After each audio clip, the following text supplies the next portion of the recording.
Hey Virgo, uh, something has been moving beneath the surface of your life. Not loudly, not with announcement, but with the quiet, persistent motion of a current deep underwater, invisible from the shore, and yet responsible for everything that eventually arrives there. You may have noticed it in small ways. A sudden softness in the chest at unexpected moments. A dream that lingers past waking, leaving no image, only a feeling. The particular ache of wanting something you have perhaps stopped allowing yourself to name too clearly, because naming it felt like tempting a silence that might answer back with nothing. Some people carry their deepest wishes the way they carry old letters folded, tucked away, rarely taken out, but never thrown away either. There is a tenderness in that, a kind of faithfulness to something the world has not yet confirmed, but the soul has not yet released. This reflection is for those people, for the ones who have waited not passively, not without grief, but with a quiet, enduring openness that deserves to be witnessed. Let us begin with water. Imagine a lake in very early morning, before the light has fully committed to the day, when the sky is still that uncertain color between indigo and gray. The surface of the water is perfectly still, not frozen, not dead. Still in the way that only living things can be, still holding everything beneath it in suspension, waiting for the moment when movement becomes possible again. Some people may find themselves in exactly this place right now. That pre-dawn stillness of the heart, where something enormous is present. You can feel the weight of it, the temperature of it, but it has not yet broken the surface, not yet resolved itself into the clear, nameable thing it is becoming. This is not emptiness. This is fullness that has not yet found its form. And there is a profound difference between the two, even when, from the inside, they can feel achingly similar. There may be someone in your world or moving at the edges of your world, perhaps not yet fully arrived, who carries a warmth that you have felt in glimpses, not the loud, performative warmth of someone trying to impress, something quieter, more considered. The kind of warmth that shows itself in small attentions, in the way a person remembers what you said 3 conversations ago, in the way they make space for your silences without rushing to fill them, in the way their presence somehow makes the room feel less effortful. Some people may have already met this person and not yet fully recognized what they are witnessing, because genuine care, when it arrives, sometimes does not look the way we were taught to expect it. It does not always arrive with grand gestures and unmistakable declarations. Sometimes it arrives like dawn, gradually, almost imperceptibly, until you look up one morning and realize the darkness has become light, and you cannot say exactly when the change occurred. There may be a sense, soft, tentative, almost too fragile to hold directly, that someone sees you. Not the version of you that is competent and composed and has learned over years to present itself as needing very little, but the deeper version, the one that is sometimes uncertain, the one that has known disappointment and carried it with more grace than it perhaps received credit for, the one that loves when it loves, with a completeness that has occasionally left it exposed and hurting. That version of you, the full, unedited, complicated, luminous version, may be becoming visible to someone who has the capacity to value what they are seeing. Chuckle, barely audible, warm. It is interesting, the negotiations we conduct with ourselves around love. The elaborate internal contracts, the conditions we set consciously or not before we allow ourselves to hope. I will believe it when I see it clearly. I will trust it when it has proven itself beyond doubt. I will open when I am certain it is safe to open. And there is wisdom and caution. There is nothing foolish about a heart that has learned to move carefully. Every scar on that heart is evidence of its courage, proof that it tried, that it felt, that it showed up fully, even when showing up fully costs something. But sometimes, and some people may recognize this particular tension, the very armor that protected us in one season becomes the wall that keeps out the warmth in another. And the work, the quiet interior work of this particular moment in time may be less about deciding whether to trust someone else and more about deciding whether to trust yourself, your own perception, your own knowing, the signal beneath the noise of old fear.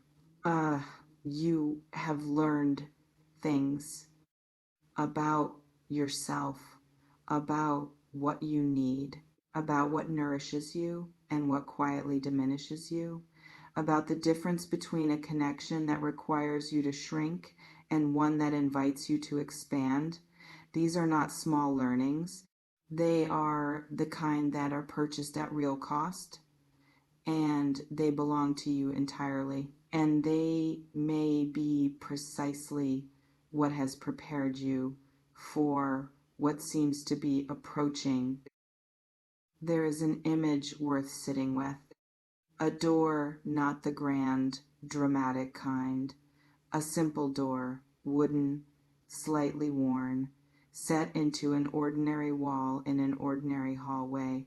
You have passed it many times. Perhaps you assumed it led nowhere significant. Perhaps you tried it once, long ago, and found it stuck, not locked, just swollen with old weather, resistant in the way things sometimes are when the time is not yet right. But doors change, seasons dry the wood, frames settle, and something that resisted every effort in 1 year may one day open with the lightest touch, as though it had been waiting patiently all along for the right moment, the right hand, the right willingness on the other side. Some people may be standing near such a door right now, not dramatically, not with the full awareness of what it might mean. But there's something, a quality of attention drawn in a particular direction, a warmth sensed through an ordinary wall that suggests the moment of opening may be closer than it has been in some time. What might be worth asking gently, without pressure, is whether you are ready to let the door be easy. Whether you might allow the opening to be quiet and undramatic without requiring it to arrive with proof, without demanding that it justify itself before you believe in it. There may be a communication that is gathering itself, something that wants to be said or heard or both, words that have been circling in someone's interior, looking for the right moment, the right courage, the right tenderness in the atmosphere between two people. Some people may feel the approach of such a moment without being able to explain why. A heightened attentiveness, a sense that something ordinary could, at any moment, tip into something significant. The feeling of being on the edge of a conversation that has the potential to change the shape of things. If this resonates, if there is something in you that recognizes this quality of imminence, it may be worth becoming very present, very available to the actual moment as it arrives, rather than the imagined version you have been rehearsing. because real conversations, the ones that matter, almost never follow the script we wrote for them in our heads. They go somewhere unexpected, somewhere truer, and that unexpected truth is usually the gift. Speak carefully if you speak, and listen even more carefully than you speak. Because in this particular season, what is offered between words, in the pauses, in the glances, in the quality of someone's attention when you are not performing for it, may carry more information than the words themselves. Let us speak about worthiness for a moment.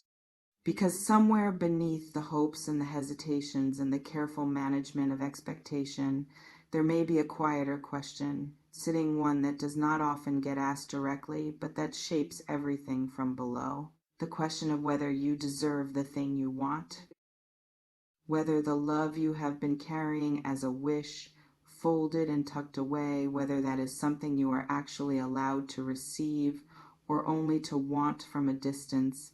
Some people have been taught through accumulation of small experiences, rather than any single lesson, that love is something they must earn.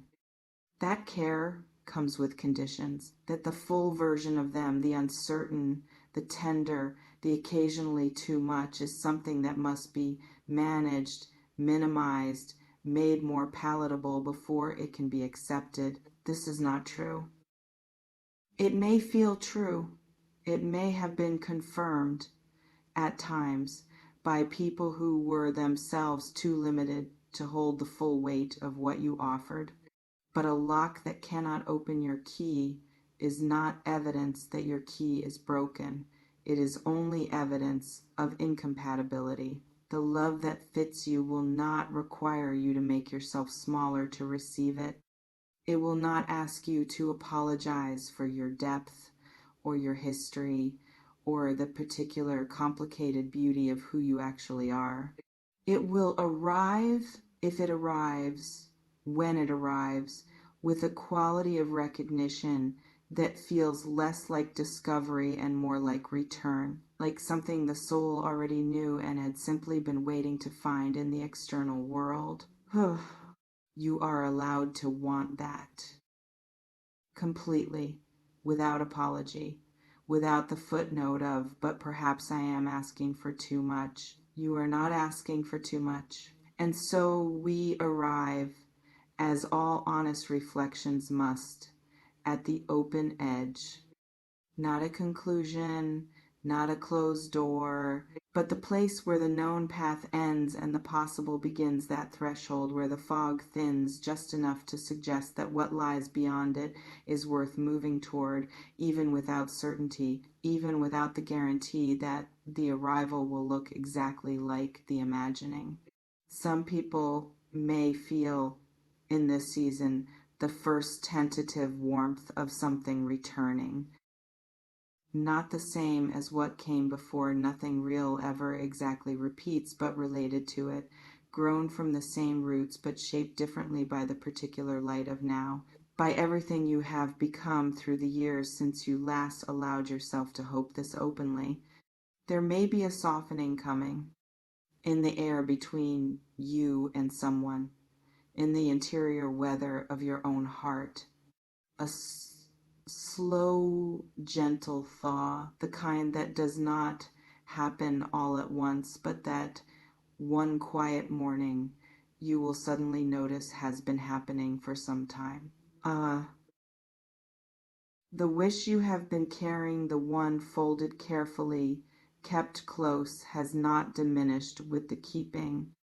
If anything, it has clarified, become more essentially itself, more true to what you actually need rather than what you once thought you needed. And perhaps in ways that may not yet be fully visible, the world has been quietly rearranging itself around that clarity, not as destiny, not as guarantee, but as possibility, as the slow, faithful movement of things toward their right shape, as the tide, which does not ask permission before it returns, which simply returns as it has always returned, because return is its nature.